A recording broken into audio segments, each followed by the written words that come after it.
আমাদের হাটদুয়ার চক কৃষি সমবায় উন্নয়ন সমিতির আজকের নির্বাচন ছিল। এই সমিতি 1959 সালের এই সমিতি প্রতিষ্ঠা লাভ করে। দীর্ঘদিন ধরে এই সমিতি গ্রাম বাংলার সাধারণ খেটে খাওয়া মানুষ, কৃষক, শ্রমজীবী মানুষের স্বার্থে বিভিন্নভাবে তারা সহযোগিতা করে থাকেন। 2011 সালে মমতা বন্দ্যোপাধ্যায় ক্ষমতা আসার পর আমরা দেখেছি মমতা বন্দ্যোপাধ্যায় যেভাবে সমবায়ের মাধ্যমে গ্রাম বাংলার আর্থসামাজিক উন্নয়নে একের পর এক কর্মসূচি নিয়েছেন। সেই কর্মসূচিকে সামনে রেখে এই সমবায় সমিতিও একইভাবে গ্রাম বাংলার দরিদ্র কৃষকদের পাশে থেকে তাদের আর্থিকভাবে সহযোগিতা করে চলে আসছেন। আপনারা জানেন, একদিকে যেভাবে মহাজনের দ্বারা কৃষক সম্প্রদায় শোষিত হতো, নিপীড়িত হতো, সেটা থেকে মুক্তি লাভের জন্য এই সমবায় এর মধ্য দিয়ে একটা বিস্তীর্ণ এলাকায় হাটদুয়ার চক, মথুরি চক এবং গৌরাঙ্গ চক এলাকার কৃষকরা তারা লোন নিয়ে থাকেন এবং তারা সেই লোনের দ্বারায় তারা উৎপাদন করেন এবং ফলে এখানকার অর্থনৈতিক উন্নয়ন ঘটেছে। দীর্ঘদিন ধরে অচলাবস্থা ছিল। পরবর্তী সময় তৃণমূল কংগ্রেস ক্ষমতায় আসার পর থেকে আপনারা জানেন 1998 সালের পরে প্রথম আমরা এই সমিতিতে আমাদের তৃণমূল কংগ্রেসের বোর্ড আমরা ক্ষমতায় আসে। আমি 1998 সালের তখন এই সোসাইটির সম্পাদক ছিলাম 2 টার্মের। পরবর্তী সময় আমাদের এই এলাকার যুবকরা তাদেরকে আমরা এগিয়ে দিই এই সমবায় আন্দোলনের সাথে এবং সমবায় আন্দোলনের মধ্য দিয়ে এই এলাকার বর্তমান সময় বিভিন্নভাবে পরিকল্পনা রূপায়িত হয়েছে। একদিকে যেমন কৃষকদের অল্প সুদে ঋণ দেওয়া হয়, অপরদিকে এখানকার আমাদের যারা মৎস্যজীবী মানুষ, যারা মাছ চাষের উপর নির্ভরশীল, তাদের মৎস্য লোন দেওয়া হয়। আমাদের এলাকায় মহিলাদের আর্থিক সামাজিক উন্নয়নের ক্ষেত্রে, আর্থিক স্বাবলম্বী হওয়ার ক্ষেত্রে মমতা বন্দ্যোপাধ্যায়ের যে SHG group, self help group তৈরি করার যে যজ্ঞ চলছে আপনারা জানেন সারা বাংলা জুড়ে, এই সমিতিও তাতে অংশগ্রহণ করেছে। এই সমিতির আন্ডারে প্রায় 52টি এসএইচজি গ্রুপ এখানে গঠিত হয়েছে এবং তাদেরও আর্থিকভাবে এই সমিতি সহযোগিতা করে থাকে। শুধু তাই নয়, বিগত 3 বছর আগে বিগত যে বিদায়ী বোর্ড ছিল আমাদের যারা ছিলেন, তারা অক্লান্ত পরিশ্রম আর সর্বোপরি এখানকার যারা ম্যানেজার, আমাদের কর্মচারী যারা ছিলেন, তাদের অক্লান্ত পরিশ্রমের মধ্য দিয়ে এই সমিতি শুধু ময়নার ক্ষেত্রে নয়, সারা পূর্ব মেদিনীপুর জেলা একটা দৃষ্টান্ত তৈরি করেছে। এটা নিশ্চিতভাবে আপনারা দেখেছেন যে এই সমিতির আজকে ব্যাংকিং সিস্টেম চালু হয়েছে। এখানে রেকারিং এলাকার মানুষ, এই এলাকা থেকে প্রায় 7-8 কিলোমিটার দূরে ব্যাংক পরিষেবা, ফলে এলাকার মানুষজন তাদের স্বল্প সঞ্চয়ের ক্ষেত্রে যাতে ব্যাংকিং পদ্ধতিতে তারা সেভিংস অ্যাকাউন্টের মাধ্যমে টাকা জমা রাখতে পারে, সেই প্রকল্প এই সমবায় সমিতিতে চালু হয়েছে। এবং শুধু তাই নয়, আগামী দিনে আমাদের পরিকল্পনা আছে।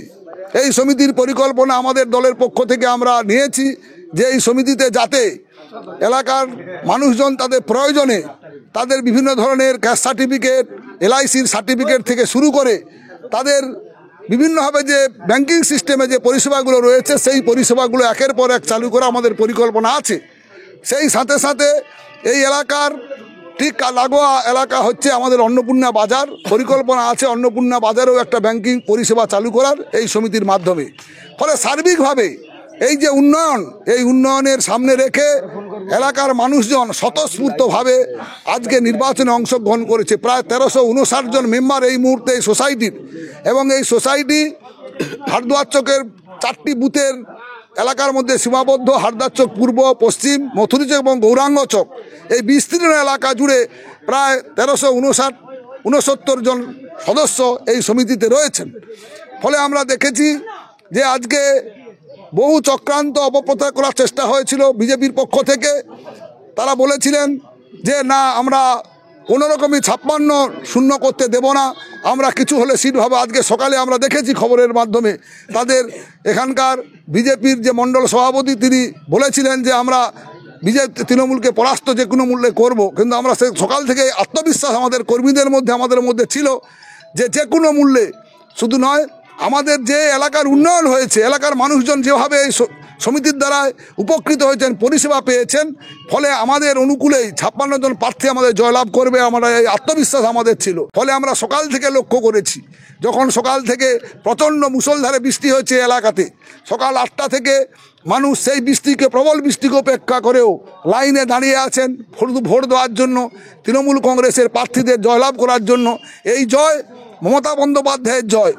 এই কারণেই আমরা বলি মমতা বন্দ্যোপাধ্যায় যে একের পর এক তার কর্মসূচি, তার চিন্তাভাবনা, তার ভাবধারা উদ্বুদ্ধ হয়েই কিন্তু এই সমিতির যারা বিগত পরিচালক মণ্ডলী ছিলেন, এই সমিতির পরিচালকরা তাদের মমতা বন্দ্যোপাধ্যায়ের চিন্তাভাবনাকে বাস্তব করতে গিয়েই কিন্তু আজকে এই সুফলটা আমরা পেয়েছি। আগামী দিনে আমরা নিশ্চিত যে আগামী বিধানসভা নির্বাচনে আপনারা জানেন যে সারা ময়নায় আমরা গতবারে বিধানসভা এলাকা হারিয়েছিলাম। বাগচা, সন্ত্রাস কবলিত বাগচা, সেখানকার প্রায় 14,000 ভোট লুট করেছিল বিজেপিরা, এবং সেই লুটের মধ্য দিয়ে মাত্র 1,000-1,200 ভোটের ব্যবধানে এখানে বিজেপির প্রার্থী জয়লাভ করেছিলেন। এবং আমরা আত্মবিশ্বাসী এই জয় যেভাবে শুধু আমাদের এই এলাকা নয়, সারা বাংলায় বিভিন্ন প্রান্তে যেভাবে সমবায়ের মাধ্যমে মানুষ জোটবদ্ধ হয়েছেন, যেভাবে সমবায়কে সামনে রেখে মানুষ উন্নয়নের পক্ষে ভোটদান করছেন, তার ধারা কিন্তু অব্যাহত রয়েছে এই এলাকায়। এবং আমরা আত্মবিশ্বাসী এই জয় আগামী দিনে মমতা বন্দ্যোপাধ্যায়কে ময়নায় বিধানসভায় উপহার দেওয়ার ক্ষেত্রে একটি বড় ভূমিকা পালন করবে। আমাদের আত্মবিশ্বাস আমাদের আছে। আমাদের একদিকে মমতা বন্দ্যোপাধ্যায়, অপরদিকে আমাদের নেতা অভিষেক বন্দ্যোপাধ্যায় যেভাবে যুব সমাজকে এভাবে উন্নয়নের কর্মযজ্ঞে সামিল করেছেন। শুধু যুব সমাজ, আজকে আমাদের যারা প্রার্থীরা জয়লাভ করেছে 56 জন, আবার লক্ষ্য দেখুন প্রায় সব প্রার্থীর যুবক, কোনো বয়স্ক প্রার্থী নেই। আমরাও সেই অভিষেক বন্দ্যোপাধ্যায়ের আদর্শে আদর্শিত আমাদের যুব সমাজ। তাই আমরা মনে করি এই যুবকরাই পারবে সমাজের পরিবর্তন ঘটাতে। এবং আগামী দিনে শুধু সমবায়কে এগিয়ে নিয়ে যাওয়া নয়, আগামী দিনে 2026-এ বিধানসভা নির্বাচনের এই জয়ের ধারা অব্যাহত থাকবে। ময়না থেকে আমাদের দলের প্রার্থী যেই হোক না কেন তিনি বিপুল ভোটে জয়লাভ করবে, এ বিশ্বাসে, এ ব্যাপারে আমরা আত্মবিশ্বাসী। আমরা চাই এই আন্দোলন সারা ময়নায় ছড়িয়ে পড়ুক। এবং আপনারা জানেন টোটাল তমলুক সাংগঠনিক জেলায় এত বড় নির্বাচন এই প্রথম অনুষ্ঠিত হলো। এত বড় নির্বাচন সমবায়ের মধ্যে এই প্রথম তমলুক সাংগঠনিক জেলায়। ফলে আমাদের আত্মবিশ্বাসী, আজকে আমাদের নির্বাচনে আমাদের পঞ্চায়েত সমিতির সভাপতি শাহজাহান বাবু তিনিও এসেছিলেন আমাদের কর্মীদের উৎসাহ দেওয়ার জন্য। আমাদের ব্লকের সভাপতি সন্দীপব্রত দাসবাবু তিনিও এসেছিলেন। আমাদের জেলা পরিষদের সদস্য অভিজিৎ ভাই থেকে শুরু করে আমাদের এই এলাকার আমাদের পার্টির সভাপতি সুদর্শন বাবু, আমাদের দলের নেতৃত্বরা সার্বিকভাবে সারা ময়নার নেতৃত্বরা এসেছিলেন। তাদের একটা উদ্দেশ্য যে আমাদের দলের কর্মীদের উৎসাহ দেওয়ার জন্য, এবং সার্থক হয়েছে। আমরা কৃতজ্ঞ এলাকার মানুষদের কাছে। এই এলাকার মানুষের আশীর্বাদ নিয়ে আগামী দিনে এই সমবায় আন্দোলনকে আরও আমরা এগিয়ে নিতে চাই। এবং আগামী দিনে তৃণমূল কংগ্রেস 2026-এ আবার এই ময়না থেকে জয়লাভ করবে। আত্মবিশ্বাস আজকে এই নির্বাচনে আমাদের কর্মীদের দ্বারা প্রতিফলিত হয়েছে। এটুকু শুধু আমরা বলতে চাই। সিপিএম মাত্র এই নির্বাচনে তারা 9 জন প্রার্থী দিয়েছিলেন, বিজেপি 26 জন, আমাদের দলের 26 জন, আমাদের 56 জন। বিজেপি কতজন দিয়েছে? বিজেপির 56 জন, আমাদের 56 জন, আর বামফ্রন্টের পক্ষ থেকে 4টি কেন্দ্র মিলে 9 জন প্রার্থী দিয়েছিলেন। মোট ভোটার সংখ্যা কত? মোট এখানে ভোটার সংখ্যা 1379 ভোটার, প্রায় 95% ভোট পোল হয়েছে। এবং আমাদের প্রত্যেক প্রার্থী প্রায় 100-এর বেশি ব্যবধানে প্রত্যেক প্রার্থী নির্বাচিত হয়েছেন। আমার নাম মৃণালকান্তি সামন্ত, আমি ময়না ব্লক তৃণমূল কংগ্রেসের জেনারেল সেক্রেটারি, পরন্দুর গ্রাম পঞ্চায়েতের প্রধান।